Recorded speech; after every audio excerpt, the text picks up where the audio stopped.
तो चलिए बढ़ते हैं आज की कहानी की ओर। दोस्तों कहते हैं कि कभी धूप तो कभी छाया और कभी भूत का साया। ये कहावत बिल्कुल मेरी जिंदगी पर फिट बैठती है। जनवरी की वो ठंड और मेरे एग्जाम के उस महीने में जिंदगी उथल पुथल हो गई थी। कभी बस से सफर करते हुए निकलना पड़ता तो कभी ट्रेन से सफर करना पड़ता।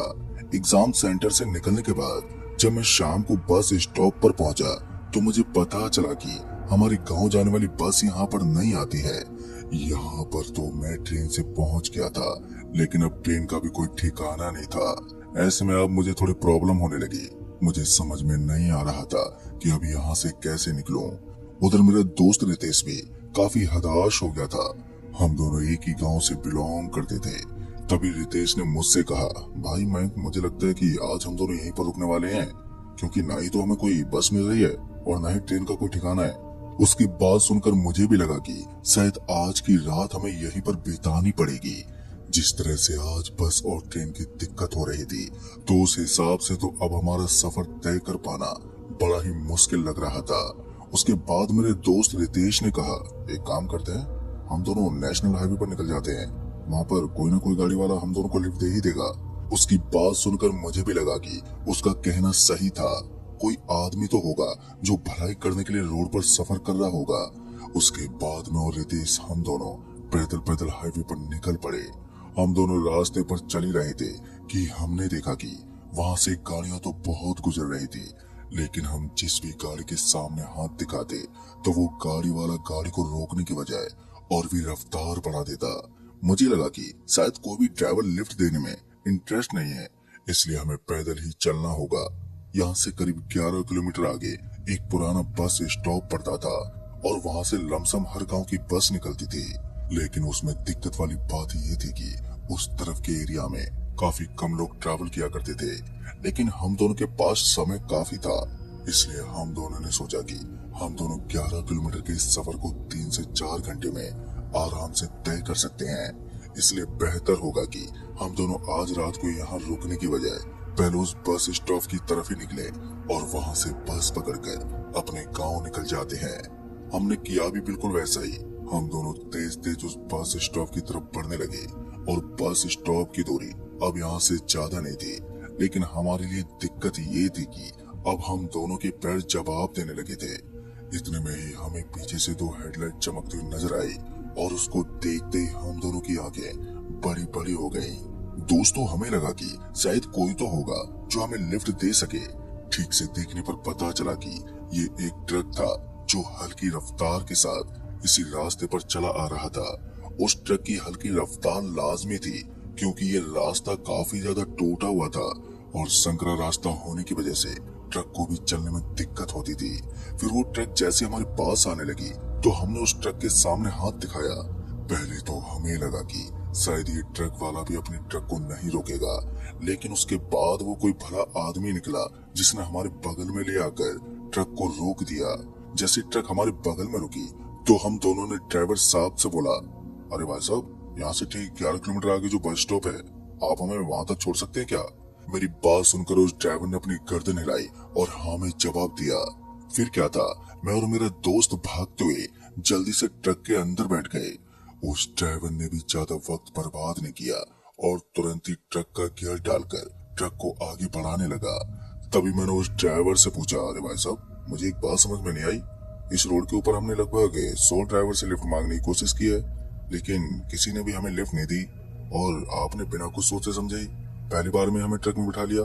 मेरी बात सुनते वो ट्रक वाला हल्का सा मुस्कुराया और फिर उसने बोला, भाई साहब, आप जिस रास्ते पर पैदल पैदल सफर तय कर रहे हैं ना, वो रास्ता असल में कोई मामूली रास्ता नहीं है। अगर आप थोड़ी देर और सफर तय करते हैं तो शायद आपकी जिंदगी दहशत के समुद्र में डूब जाती है और नकारात्मक चीज आपको बहुत परेशान करती है। दोस्तों उस आदमी की बात सुनकर मैंने बोला, भैया आप किस तरह की नकारात्मक शक्तियों की बात कर रहे हैं? तब जाकर उस ड्राइवर ने बताया कि इस रास्ते पर अक्सर भूत पिशाचों का जिक्र होता है।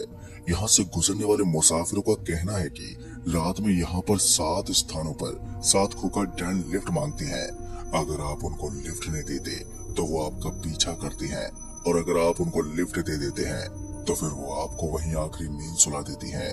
उस आदमी की बात सुनकर मेरा कलेजा एक बार के लिए तो जोरों से धड़कने लगा। मगर फिर उसके बाद मैंने उस आदमी से बोला, लेकिन भाई साहब, अगर आप इन चीजों का इतना अनुभव रखते हैं तो फिर आपने हमें बिना कुछ सोचे समझे ही लिफ्ट क्यों दे दी? दोस्तों, ये बात मेरी समझ में नहीं आई, क्योंकि मेरी समझ में नहीं आ रहा था। मेरी बात सुनकर उस आदमी ने बोला, क्योंकि मैं इस रास्ते पर रात दिन सफर करता हूँ और मुझे इस रास्ते के बारे में अच्छे से मालूम है कि यहाँ किस टाइम पर क्या करना है। मेरा तो काम ही यही है कि बस इस रास्ते पर सफर करता रहूं। उस आदमी की बातों को जानना बड़ा ही मुश्किल था। जिस तरह से वो आदमी अपनी बातें बताता, उससे तो ऐसा ही लगता मानो कि इसकी बातों में काफी गहराई छुपी हो। उसके बाद मेरे दोस्त रितेश ने बोला, लेकिन भाई साहब, हमने तो कभी भी डायन को नहीं देखा, क्या कि डायन होती कैसी है? तभी उस ड्राइवर ने कहा, चिंता मत करो, आज मैं तुम दोनों को डायन भी दिखा दूंगा, और वो भी एक नहीं बल्कि 7 और 7 बार। उस आदमी की इस बात ने मुझे इतना ज्यादा डरा दिया था कि दोबारा मेरी हिम्मत नहीं हुई कि मैं उस आदमी से कुछ कह सकूं। फिर मेरे दोस्त रितेश ने एक बार फिर से उस आदमी को छेड़ दो बोला, देखिए भाई साहब, मुझे तो डायन से बड़ा डर लगता है, आप उसे ट्रक के अंदर मत बुला लेना। शायद रितेश को लग रहा था कि उस ट्रक ड्राइवर ने ड्रिंक किया हुआ है, इसलिए वो ऐसी बहकी बहकी बातें कर रहा है। तभी उस ड्राइवर ने कहा, तुम्हें मेरी बातें सिर्फ मजाक लग रही होंगी, लेकिन थोड़ी देर के बाद दूध का दूध और पानी का पानी हो जाएगा। एक तरफ मैं उस ड्राइवर की गंभीर बातों से डरा हुआ था, तो दूसरी तरफ मेरा दोस्त रितेश को अभी भी मजाक ही सूझ रहा था। इतने में हमें ऐसा लगा जैसे कि ट्रक किसी चीज से बहुत ही जोर से टकराई थी। ये टकराने की आवाज इतनी ज्यादा तेज थी कि वहाँ बहुत ही जोर का धमाका हुआ। उसके बाद रितेश एकदम से चिल्लाते बोला, अरे भाई साहब, थोड़ा कम पिया करो, दिख नहीं रहा तुमने किसी इंसान को कुचल दिया है? ये बात सुनते उस ड्राइवर ने कहा, तुम मुझे मत सिखाओ कि मुझे क्या करना है और क्या नहीं, तुम अपने काम से काम रखो। रितेश को अब उस ड्राइवर की बातें बिल्कुल भी पसंद नहीं आ रही थी। वो उस ड्राइवर पर दोबारा भड़कते बोला, तुम्हारी वजह से हम भी पुलिस केस में फंस जाएंगे, तुम एक काम करो, हम दोनों को यहीं उतार दो। इससे पहले कि रितेश कुछ और बकवास कर पाता कि उस ड्राइवर ने कहा, तुम दोनों जरा एक बार ट्रक के साइड मिरर में देखो। उसकी बात सुनते ही जैसे हमने ट्रक के साइड मिरर में देखा, तो उसके बाद हम दोनों के शरीर में सनसनी मच गई। हमें अपनी आंखों पर विश्वास नहीं हो रहा था कि आखिर ये सब है क्या। दरअसल हमने देखा कि अभी अभी ट्रक ने जिस शख्स को कुचला था वो एक महिला थी। उसका खून पूरी तरह से सड़क पर फैला हुआ था, लेकिन दूसरे पल वो तुरंत ही उठकर बैठ गई और खड़ी होकर ट्रक के पीछे पीछे भागने लगी। अब ये देखने के बाद मैं और रितेश दोनों ही पूरी तरह से सहम गए।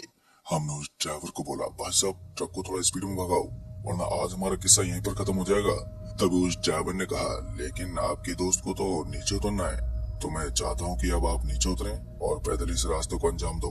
उस ड्राइवर की बात सुनकर के अब मैं और भी ज्यादा घबरा गया। तभी रितेश ने उस ट्रक ड्राइवर के सामने हाथ जोड़ते बोला, भाई, मुझसे गलती हो गई, हम दोनों को किसी भी तरह से इस भयानक रास्ते से निकाल दो। हमारी बात सुनकर उस ट्रक ड्राइवर ने अपनी ट्रक को फिर से रफ्तार से भगाना शुरू कर दिया। फिर हमें लगा कि ये ट्रक ड्राइवर हमारे लिए भगवान बन सकता है। आज हम इस भयानक मुसीबत में फंस जाते तो वही ट्रक ड्राइवर ने भगवान की तरह आकर हम दोनों की रक्षा की है। हम दोनों अब तक तो अपने आप को काफी सुरक्षित महसूस कर रहे थे, लेकिन जैसे ट्रक के सामने मुझे एक और महिला नजर आई तो मेरी आंखें फटी की फटी रह गई। दरअसल मैंने देखा कि इस महिला के हाथ में एक जलता हुआ दिया था और वो उस दिए को लेकर रास्ते के बीच में खड़ी थी।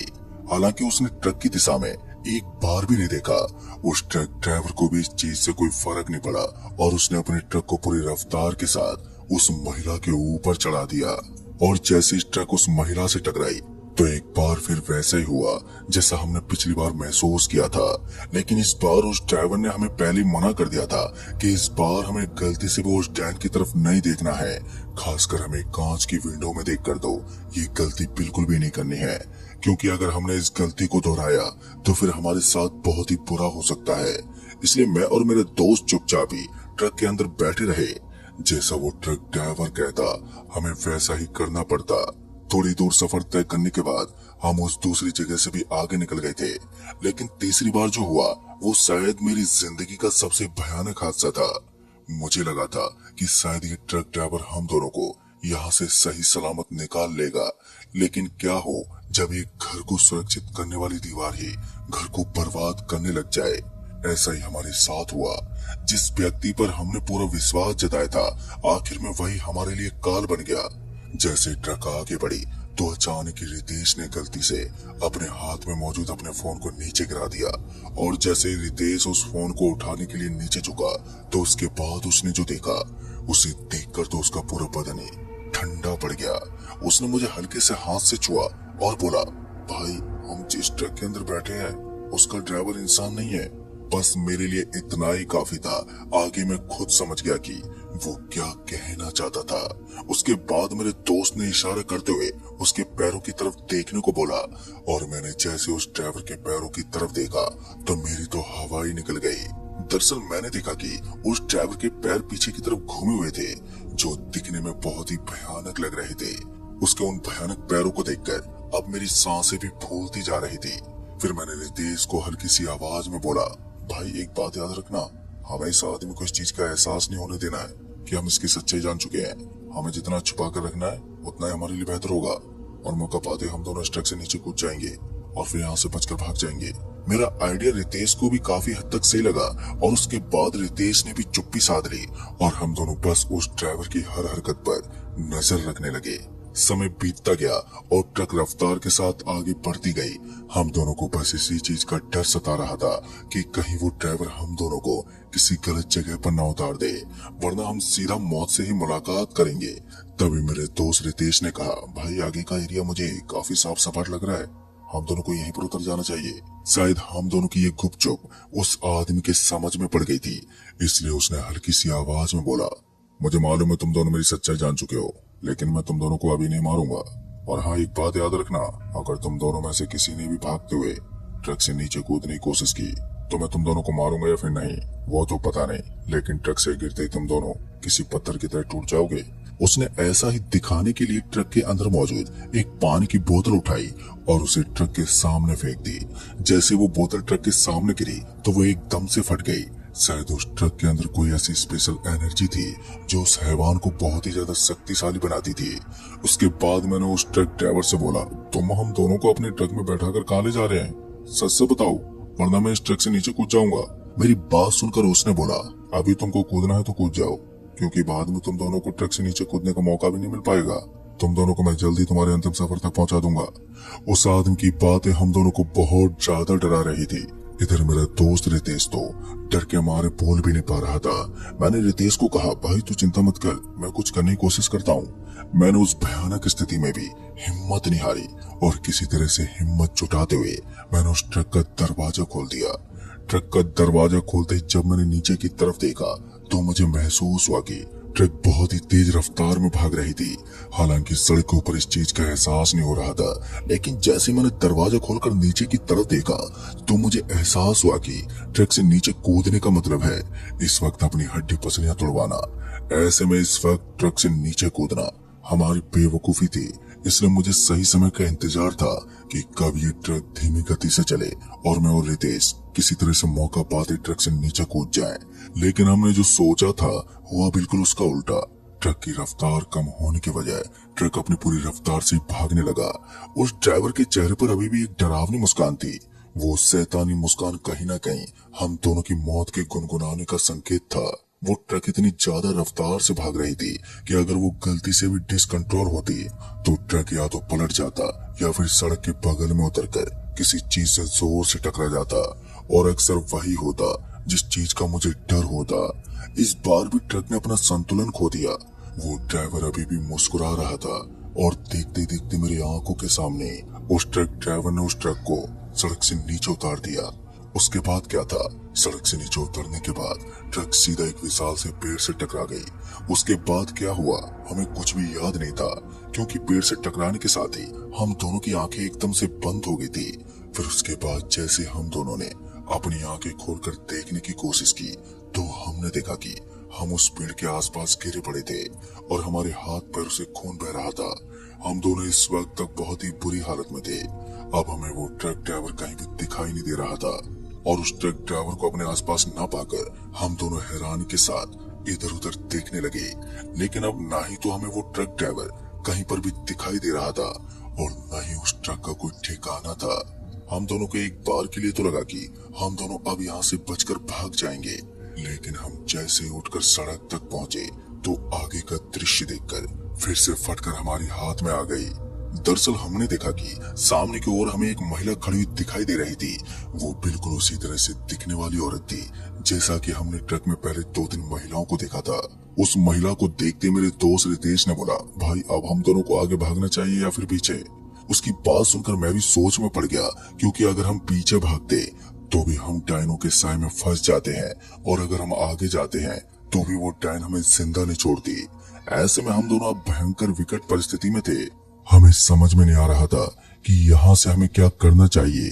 तभी मेरे दोस्त रितेश ने कहा, भाई काम करते हैं, तू थोड़ा आगे निकल और मैं तेरे पीछे पीछे आता हूँ, क्योंकि अभी तो उस औरत ने अपने चेहरे को उस तरफ घुमाया हुआ है। अगर वो जल्दी से इस साइड देख लेती है तो हम दोनों भागते हुए कहीं छुप जाएंगे, और अगर हम उसे चकमा दे देंगे तो फिर हम भागते हुए उससे आगे निकल जाएंगे। पहले तो मुझे आगे रहना ही ठीक नहीं लगा, लेकिन फिर मैंने सोचा कि जो होगा वो देखा जाएगा। मैंने तुरंत ही रितेश के बताए मुताबिक उस औरत की तरफ चलना शुरू कर दिया। हम दोनों जैसे जैसे आगे बढ़ रहे थे तो हमारी धड़कनें तेज हो रही थी। मुझे तो ऐसा लग रहा था कि आज मेरा कलेजा फटकर बाहर निकल जाएगा। अब मैं उस औरत के बहुत ही करीब पहुंच चुका था। मैं उस महिला के इतने पास पहुंच गया था कि अगर वो गलती से भी पलटकर मुझे देख लेती तो शायद वो मेरा वहीं पर काम तमाम कर देती। लेकिन मेरी किस्मत अच्छी थी कि मैं चुपके चुपके उसके बगल से निकल गया और उस औरत की नजर भी मुझ पर नहीं पड़ी। मेरे दोस्त ने भी इसका फायदा उठाया और वो तुरंत ही मेरे पीछे पीछे भागता हुआ उस महिला या फिर यूं कहेंगी उस डायन के करीब से निकल गया। हम दोनों उस महिला के करीब से इसलिए भी निकल पाए थे क्योंकि हम सड़क से नीचे उतरकर चल रहे थे, ताकि हम उस महिला को बिल्कुल भी नजर ना आ सके। शायद अगर हम उसे दिख जाते तो फिर उसके हाथ में जलता हुआ दिया ना होकर हम दोनों में से किसी की भी गर्दन होती। उस औरत से बचते बचाते हम किसी तरह से आगे तो निकल गए थे, लेकिन आगे हमारे लिए सफर और भी ज्यादा मुश्किल होने वाला था। इस बार मैं जैसे उस औरत को बीट करके आगे निकला तो मैंने देखा कि आगे इस बार मुझे एक नहीं बल्कि 3-3 महिलाएं नजर आई, और उनके बगल में मुझे वहीं खड़ा हुआ ट्रक नजर आ रहा था। उस ट्रक और उन महिलाओं को देखकर मेरे पैर एकदम से रुक गए। अब मुझे समझ में नहीं आ रहा था कि अब मुझे क्या करना चाहिए। एक तरफ वो ट्रक वाला भी वहीं पर मौजूद था और दूसरी तरफ वहां पर 3 डायन भी थी जिनको पार करना इतना आसान नहीं था। ऊपर से इस वक्त रात के 2 बजने वाले थे और हमारे हाथ पैर भी खून से लथपथ हो चुके थे। फिर इसी बीच मेरे दोस्त रितेश ने बोला, भाई इस बार भी हमें फिर से पिछली बार की तरह ही कोई नया रास्ता अपनाना होगा। अगर हम दोनों को इन्होंने देख लिया तो फिर तो हम दोनों जिंदा नहीं बचने वाले। उसकी बात भी मुझे काफी हद तक ठीक ही लग रही थी। अगर इन महिलाओं ने हमें गलती से भी देख लिया तो फिर हमारा बचना नामुमकिन था। वो हमें सीधा मौत के घाट उतार देंगी। ऐसे में मैंने रितेश को बोला, भाई तू चिंता मत कर, हम कुछ ना कुछ करके यहाँ से निकल ही जाएंगे। वैसे तो वो रास्ता पूरा डरावना था, लेकिन हमने जिस तरह से उस रास्ते को पार किया था अब उस हिसाब से हमारे अंदर थोड़ी बहुत हिम्मत भी आ गई थी। हम अपनी तरफ से पूरी कोशिश करके निकलने की फिराक में रहते, लेकिन वहाँ हर जगह कोई ना कोई दिक्कत खड़ी हो जाती। तभी मेरे दोस्त रितेश ने कहा, भाई तुम बगल में से सड़क के नीचे से चलो और ट्रक के बगल से छिपते हुए यहाँ के एरिया को पार कर लो। जैसा कि मेरे दोस्त ने कहा मैंने ठीक वैसा ही किया। मैंने उस ट्रक के बगल में से होकर वहां से गुजरना शुरू कर दिया, लेकिन मुझे क्या मालूम था कि जिस रास्ते को मैं अभी पार करने में लगा हुआ हूँ वही मेरे लिए काल बन जाएगा। जैसे मैं उस रास्ते को पार करते हुए आगे निकलने लगा तो अचानक उस ट्रक का दरवाजा खुला और वो आदमी तुरंत ही नीचे उतर गया। इस बार उस आदमी ने अपना चेहरा मेरी तरफ घुमाया और कहा, कैसे हो भाई साहब, सब ठीक तो है ना, आपको कहीं चोट तो नहीं आई? उस आदमी का वो मुस्कुराता हुआ चेहरा अभी भी मेरे दिल में सोई की तरह चुभ रहा था। उसकी वो डरावनी आंखें बहुत ही भयानक लग रही थी। मैंने उस आदमी को बोला, मैंने तुम्हारा क्या बिगाड़ा है, तुम क्यों मेरे पीछे पड़े हो? इससे पहले कि मैं उससे कुछ और बोल पाता कि उसने ट्रक के अंदर से एक सरिया निकाला तो मैंने देखा कि वो सरिया पूरा खून से लथपथ था और शायद अब वो उस सरिया से मेरे ऊपर अटैक करने वाला था। ऐसे में मैं पीछे घूमा और फिर से रितेश के पास भागा। हम दोनों अब पीछे की तरफ भागने लगे। हालांकि हम इस चीज से अच्छी तरह वाकिफ थे कि पीछे की तरफ भागने के बाद भी हम दोनों इतनी आसानी से बचने नहीं वाले, लेकिन हमने हिम्मत नहीं हारी और फिर से पीछे की तरफ ही भागते रहे। थोड़ी दूर तक भागने के बाद जब हमने पीछे मुड़कर देखा तो उस अंधेरे में हमें कोई भी नजर ही नहीं आ रहा था। हमें एक बार के लिए चैन की सांस मिली और उसके बाद मेरे दोस्त ने बोला, भाई आज तो हम बुरी तरह से फंस गए हैं यार, अब पता नहीं आगे क्या होगा। मुझे भी यही समझ में नहीं आ रहा था कि अब हम दोनों करें तो करें क्या। इतने में रितेश ने कहा, देख भाई, उस जंगल की तरफ एक रास्ता निकलता है। जैसे मैंने उस रास्ते की तरफ देखा तो मेरी आंखें बड़ी बड़ी हो गई। वो रास्ता उस सड़क से सटकर दूसरी तरफ निकलता था। ये हमारे लिए उम्मीद का एक दिया था जो हमें हमारी मंजिल तक पहुंचा सकता था। उसके बाद हमने ऐसा ही किया। हम उस रास्ते में घुसने वाले थे कि तभी रितेश ने बोला, नहीं भाई, ये रास्ता हमारे लिए सही नहीं है, वो देखो सामने की तरफ। जैसे ही मैंने सामने देखा तो हमें वहाँ कुछ लोग नजर आए, पर हैरान की बात तो ये थी कि उन लोगों का बिहेव बड़ा अजीब था। ऐसा लग रहा था कि वो जंगलों में रहने वाले आदिवासी लोग थे, और वैसे भी उस जनजाति के लोग इतनी रात को तो हमें जिंदा नहीं छोड़ते, इसलिए हमें यहीं पर रुकना बेहतर होगा। हमें अब इंतजार था तो सूरज की पहली किरण का, क्योंकि उसके बाद तो इस रास्ते से भी सारा खतरा निकल जाता है। किसी तरह से हम दोनों को आज की रात सरवाइव करना था। फिर हमें एक विशाल सा पेड़ दिखा और उस पेड़ के नीचे जाकर हम दोनों छिप गए। और फिर उसके बाद क्या हुआ हमें कुछ भी नहीं मालूम, क्योंकि हम तो पूरी रात उस पेड़ के नीचे छुपे रहे। फिर जब सुबह हुई तब जाकर हमारी सांस में सांस आई। फिर जब हमने आगे जाकर देखा तो अब हमें वहाँ कोई भी ना तो ट्रक दिखाई दे रहा था और न ही किसी तरह की हलचल थी। फिर किसी तरह से हम दोनों अपनी जान बचाकर वहाँ से निकल तो गए, लेकिन उस रात ने हमारे जहन में इतनी भयानक यादें डाल दी थी कि आज भी जब उनको याद करते हैं तो महसूस होता है कि हमने भूत पिशाचों को इतने करीब से देखा था कि जैसे मौत हमें छू कर निकल गई। तो दोस्तों, इस कहानी में बस इतना ही।